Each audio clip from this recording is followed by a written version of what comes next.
If you want to stop receiving messages from your subscribers on X, this quick tutorial will show you exactly how to do it in just a few taps. This is a simple privacy setting that can help reduce unwanted messages and give you more control over who can contact you on the platform. Before we begin, if this video helps you out, make sure to hit the like button and subscribe for more easy social media tutorials like this. Alright, let's get right into it.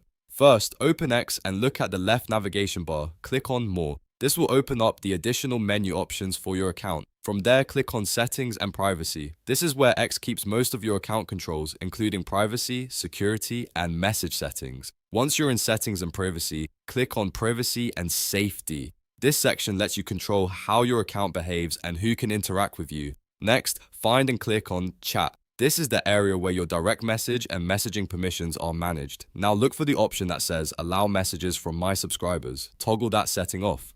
Once it's turned off, subscribers will no longer be able to send you messages through that setting, and that's it. You've now successfully stopped receiving messages from your subscribers on X, also known as Twitter. If this video was helpful, please like, subscribe, and stick around for more simple step-by-step guides just like this one.